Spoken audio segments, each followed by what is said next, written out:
life, people will come and go. There are a select few people who we will form a connection with that will blossom into a friendship. These friends are individuals that we trust and hold dear to our hearts, but sometimes these same friends can turn out to be our biggest enemy.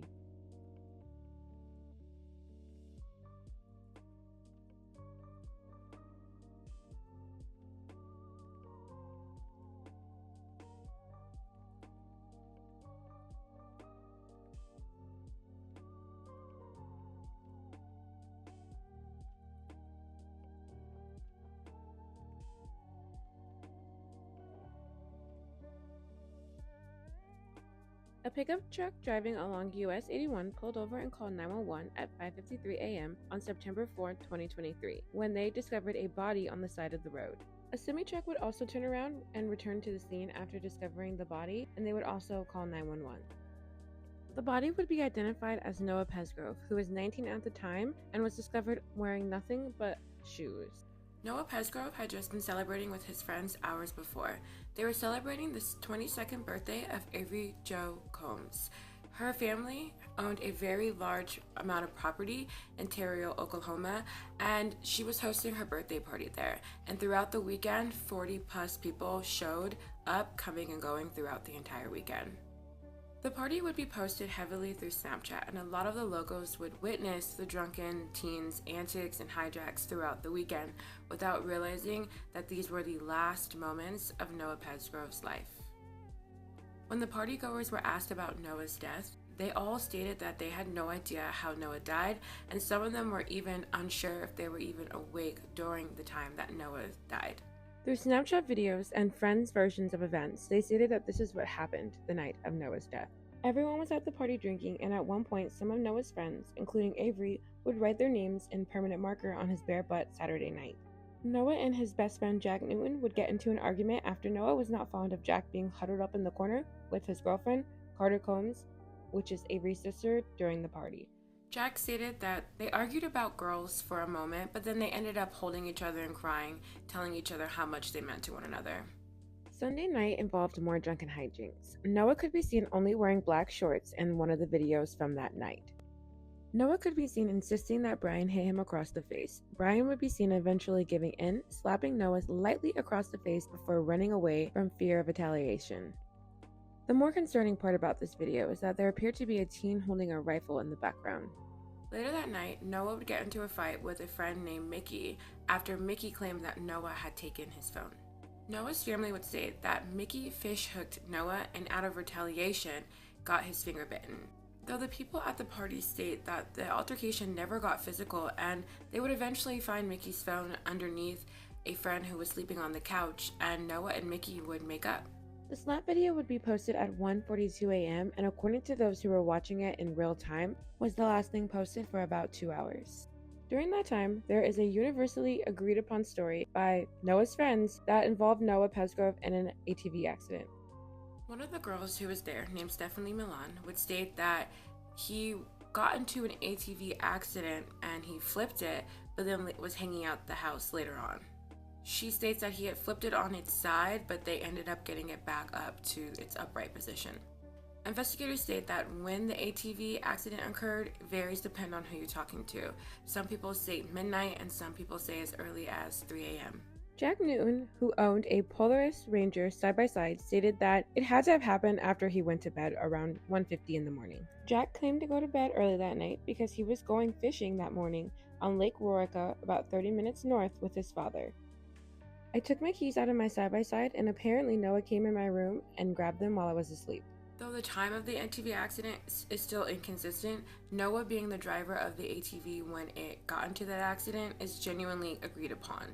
Carter and Jasmine Milan stated that due to the fact that Noah was too drunk, they helped Noah shower to clean the dirt off. Stevie Howard, Avery's mother, wrote in a Facebook comment that there had been a video that they posted online that showed them showering Noah, though it has not emerged since.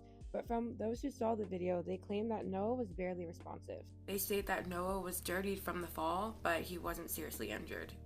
When all the permanent marker was washed off Noah is still up for debate.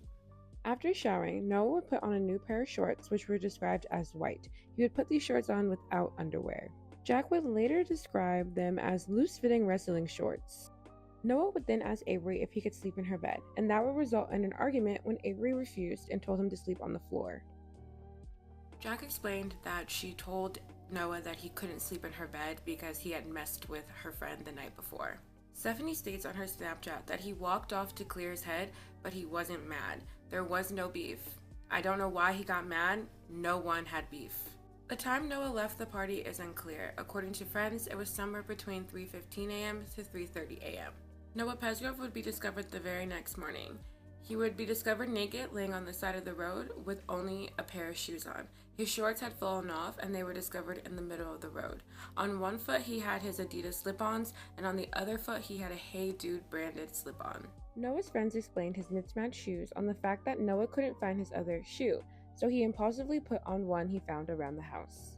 Elijah Lee explained that the Hey Dude shoe that Noah had on had belonged to her son. Her son was the friend who fell asleep on the couch, resulting in him falling asleep on Mickey's phone.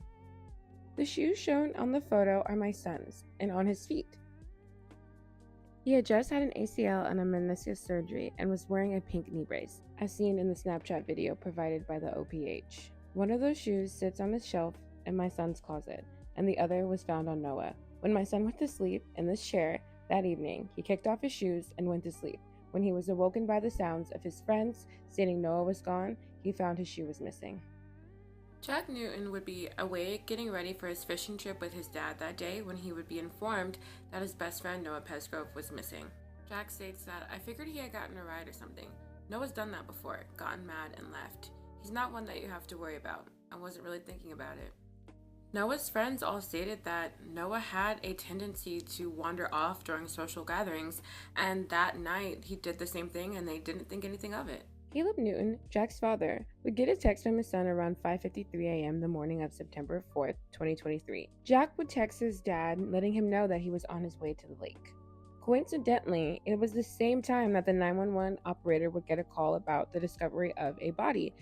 Jack assumed that Noah was okay and left for the lake that morning until he saw the semi-truck and the pickup truck on the side of the road. Caleb Newton would write on Facebook about how he learned about Noah's death. At about 6:05 a.m., I got a call no parent ever wants to get. It was short and hard to understand him. I was standing on my boat in my yard. I know exactly where I was when that call came in. I was getting the boat ready. Dad was making coffee. We were very actively getting ready to go to the lake. Caleb would then call his father, who was also going on the boat trip, to cancel. Caleb would then take his wife's car to the location of Noah's body, and by the time he arrived at 6:18 a.m., the police were already securing the scene, covering Noah's body with a sheet. Caleb Newton would be the one to break the devastating news to Victor Presgrove, Noah's father. The Presgrove family accuses Caleb of taking a tooth from the crime scene. Caleb denied this, stating that he knew it was evidence and he would have never taken it. He also denied the rumors that he was at the party that night, stating that he was at a cookout at a friend's house the same evening. And the friend's house at which he was having the cookout out was an hour away from the party house. Caleb spent hours at the crime scene until it was cleared and processed before heading to the party house to grab Jack's ATV. Caleb claims that he inspected the ATV for damage, but it showed no signs of damage or cleaning, stating that it was dusty. Renee Milan, Stephanie and Jasmine's mother, would also arrive at the party house to run off the remaining partygoers and begin to clean up. The extent of the cleaning is unknown, but some claim that there was a strong smell of bleach later on that day. Stephanie, Caleb, and Stevie insist that the cleaning done that day consisted of picking up beer cans and other alcohol remnants. They did not attempt to clean up the crime scene.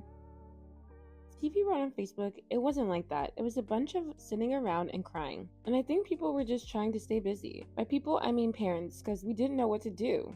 Not to hide anything, but to help our kids. Didn't know how to help them."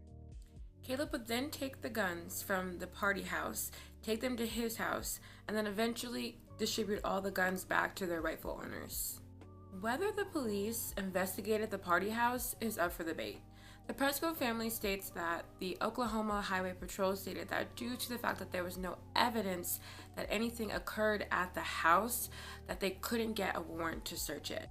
Others claim that police actually did search the house shortly after Noah's body was discovered, and they also looked at the area where the ATV accident happened, but there was no forensic search that occurred. The ATV involved in the alleged accident would eventually be sold so that Jack could buy a boat. The medical examiner's report would conclude that Noah died from multiple blunt force injuries, but how he sustained said injuries was undetermined. Noah's C1, C2, C6, C7 vertebrae were fractured to varying degrees, and the C1 was displaced. This indicated a seriously broken neck equivalent to people who are executed by hanging sufferer. Noah had 20 milliliters, or 0.68 ounces, of pooled blood located inside of his head from a brain bleed and damage to 4 parts of his brain itself. Hair was found inside of Noah's cranial cavity and spinal cord. That is an extremely rare condition that is caused by a massive head trauma. Noah had internal injuries to his heart, spleen, and stomach, along with punctured lungs. Noah had internal bleeding of at least 550 milliliters, about 3.2 pints. Noah held about 12.6 pints of blood, and someone his size would die after losing half the amount, though as little as losing a third could lead to death. Noah had an extensive skull fracture that ran across his brain, which split the middle of the base of his skull into 2. There were 2 smaller fractures that were described as Noah having his head quote-unquote caved in. Noah suffered from road rash. It was found on his upper back, and abrasions from grazes found on his left shoulder, left arm, left side of his torso, and both sides of his buttocks. There were also grazes to his left eyebrow, corner of his left eye, left cheek, left ear, right cheek, and behind his right ear. Noah's teeth were also broken, with only a few fragments being found inside his mouth. Some teeth were found scattered across the highway. Blood would also be found inside both of Noah's ears, and he had a cut on his lower lip along with one on his tongue. Noah had skin on the left side of his scalp torn to the bone, with a clump of his hair being discovered in the highway.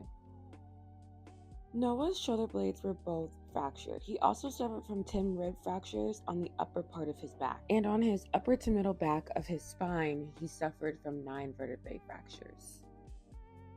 Besides the injuries Noah got that night, he had healed abrasions and scabs on his nose, both hands, and knuckles, left foot, and the left heel. He had a healing ulcer on his right thigh. The medical examiner noted that there were no vehicle parts or debris observed on the scene, indicating that Noah was most likely not hit by a car. He was naked and only wearing unmatching shoes. There was a pair of shorts found several feet from Noah and was reported to be his. The shorts that Noah had been wearing were discovered undamaged despite the grazes on Noah's buttocks. They were found neatly folded in the middle of the road. Noah's slip-on shoes had grass and debris lodged in them. There were no drugs found within Noah's system, but he did have a blood alcohol level of 0.14. And there was only 1 spot of blood found at the crime scene, despite Noah sustaining several extensive injuries throughout his entire body. Many locals believe that whether it was murder or a fight that went too far, Noah Presgrove was beaten to death and then dumped on the highway.